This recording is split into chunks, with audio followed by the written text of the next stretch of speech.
Robert is responsible for the magazine Worldview.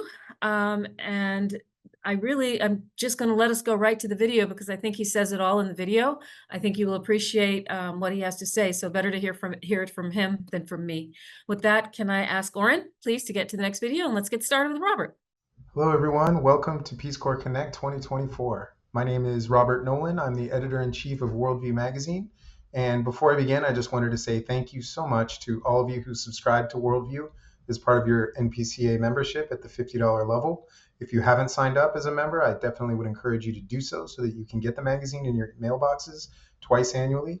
And I also wanted to say thank you to the folks who have contributed to the magazine, whether that's a letter to the editor, submitting an article for publication, or simply sharing something on social media with your networks. We really appreciate that. And simply put, we couldn't do any of this without you. Putting together a magazine as a small nonprofit organization is no small endeavor, and we rely on your support in order to do this. Today, I wanted to share with you a few thoughts about where Worldview has been, a little bit about the history, tell you a little bit about where we are now, and most excitingly, to tell you a little bit about where we're going. So without further ado, let's jump into it. So like many of you, I received Worldview for the first time upon returning from service, and I had assumed that it was coming from Peace Corps, the agency. I later learned that it was actually a publication of the NPCA, and previous to that, the Council of Returned Peace Corps Volunteers. So since the early days of Worldview as a print newsletter, it's since gone on to win multiple awards, including one for this cover illustration of JFK on the 60th anniversary of the Peace Corps. We've also had numerous contributors of renown, including RPCV Reed Hastings, the founder of Netflix. So despite the many successes of Worldview over the decades, one of the first things I wanted to do when I came on board as editor about a year ago was to speak with you, our readers, to better understand how we might serve your needs and really reimagine Worldview as a publication for the 21st century. How can we attract more readers? How can we get more engagement? How can we give you the type of content that you're really looking for? So at the end of last year, we conducted an audience survey and landed on some really key findings thanks to your participation. So the first question we asked our survey respondents was, how are you engaging with Worldview? And about 1/3, or even just a little bit more, said you were engaging with Worldview through the print magazine. Now, this isn't surprising considering the fact that that is the primary way that Worldview has been delivered, and there hadn't really been a digital infrastructure built out specifically catered to the Worldview audience. What was a little bit more alarming, though, was that about 1/3 of our respondents said they weren't engaging with Worldview at all. And this is something we wanted to address. So the next question we asked readers about was their age demographic. And what we learned was about 75% of Worldview readers are over the age of 45. Now, this represents what I like to call the first generation, second generation, and maybe even into the third generation of RPCVs. So the question then became, how do we reach other more recently returned volunteers? Our reader base is critical, particularly for the support of NPCA and for the support of the magazine.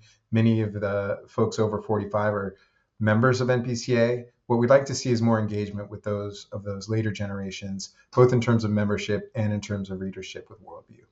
Next, we asked readers about their overall satisfaction with the magazine. And what we learned really set off alarm bells. We learned that there's a lot of room for improvement. Overall satisfaction ranked only 6 out of 10, 10 being the most satisfied and 0 being the least satisfied. So we know we can do better, and this is something that's really inspired us to rethink and reimagine Worldview as a publication, which we're about to learn more about. So in order to develop a new strategy for Worldview, we also needed to know what other channels our readers and our membership were engaging NPCA on. And one bit of good news that we learned is that in addition to the magazine, more than 50% of NPCA respondents said that they engage with us through our e-newsletter, and many also indicated that they're engaging on social media channels.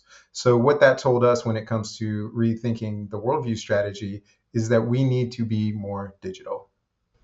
We also wanted to learn about what types of content our readers prefer. And what we learned here was that overwhelmingly, Worldview readers want to hear about feature stories. They want to see items that are newsworthy and affecting our everyday lives, whether that's issues related to climate change or international peace and security. They also wanted to hear more about our RPCV groups. And in fact, we dedicated our entire last issue to the good work that RPCV groups are doing around the country and around the world. And finally, many Peace Corps volunteers and RPCVs, being an alumni type organization, want to hear about what our fellow RPCVs are up to. So these are all things that we're taking into consideration as we develop content for the new revised Worldview. Lastly, many of you know that Worldview is dependent on advertising revenue in order to cover publishing and shipping costs, which are quite expensive.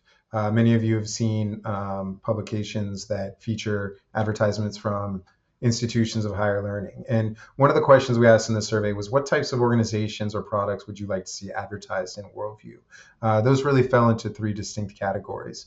The first is, as I said, higher education and continued education and learning opportunities. The second is travel, both travel experiences, organized trips, but also products. And then finally, books and publishing was another area where we learned that you all would be receptive to learning about. What are some new books that focus on the issues we care about? What are some other opportunities to engage in book clubs and things like this? So these are the types of advertising opportunities that we'll be providing for folks who want to partner with us. So, taking into account Worldview's long legacy serving the more than 250,000 Peace Corps volunteers who have served overseas, along with the findings from the survey, we really wanted to develop a new strategy which has one central aim, which is to become a place for all things Peace Corps. And in order to do that, we knew we needed to implement a digital transformation that would make the magazine accessible to more people. One of the first steps we've taken in implementing a new Worldview strategy is a rebranding, a visual rebranding of the magazine. And what we've decided to do is introduce a whole new set of colors, vibrant colors that really pop and speak to the mission of the magazine, new logos for social media, and new fonts that render well on digital platforms. Perhaps the biggest and most exciting component of this reimagining of Worldview is the creation of a digital hub for all things Worldview. And therefore all things Peace Corps. That will include a dedicated website, as you can see here. This is a sneak peek. The website will launch next week. You'll be able to access that through the NPCA's website. We're also creating dedicated social media channels for Worldview that will feature content both from the magazine and regularly updated articles and material that will be digitally exclusive. This website will be accessible to all RPCVs, whether you're a subscriber or not, to the print publication. The last thing I wanted to share with you today is something that really rounds out the suite of Worldview branded entities that we're producing, and that is the 2024-25 Worldview Guide to Graduate School. This is a brand new type of publication. It's the first of its kind, the first time NPCA has endeavored to do something like this, and it is geared specifically towards RPCVs seeking to pursue a graduate degree in studies related to their Peace Corps service. This publication is being produced in partnership with a number of institutions of higher learning, many of which have longstanding relationships with both the Peace Corps and NPCA. The guide will include information on identifying the right types of program for you, what are the admissions processes, and most importantly, how to finance a graduate education without going broke. So we've tapped a number of our PCVs and leaders within the academic community, and I think this is going to be a very special publication that I believe will be very well received by our community. This will be available next week as well. Check your inboxes for announcements. So thank you all for your time and listening to some of the big changes that are on the horizon for Worldview. I invite everyone to continue to participate. Keep sending those letters, keep submitting those articles. There will be even more opportunities for folks like you to contribute to Worldview now that we have an expansion of platforms, particularly on our new website. And I invite you all to engage with us there and to follow us on our new social media channels when those launch in coming weeks. I just want to say thank you again for reading Worldview. Thank you to all the NPCA members who have donated at the $50 level. If you haven't done that, I'd again encourage you to do so. And you can always reach me at worldview@peacecorpsconnect.org. I'm always looking for article ideas. I want to hear your feedback, and I want to hear how we can continue to make Worldview a place for all things Peace Corps. Thanks. Thank you, Robert. I've actually had an opportunity to look at the chat, so I do see that there's a couple of questions. So what I think would be interesting is Robert is actually, many of you know, we're working virtually, and he's the furthest. Robert is based in France, and my understanding is he's on the line. Is that correct? Robert, are you with us? Here, yep. Okay, so let me take a quick moment to introduce Robert, who's, like I said, he's the furthest in the family. And there's one question that has been coming up.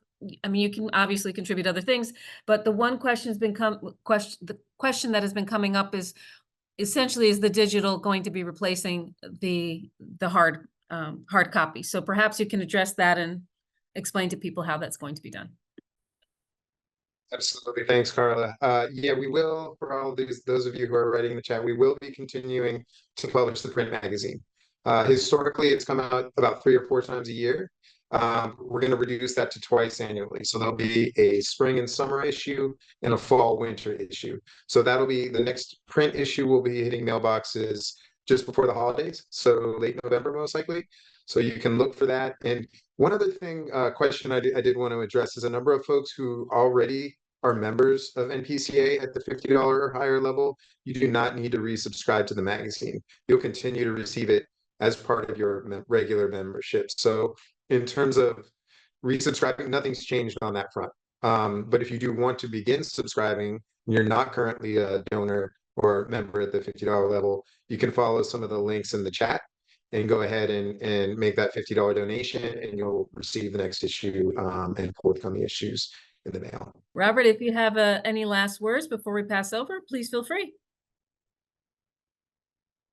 From you, send your story ideas, letters to the editor. This is a community effort. This is a community magazine, so please engage with them. Thanks. All right. Thank you so much, and thank you for staying on the line. I know it's late in France, so we appreciate it, your attending.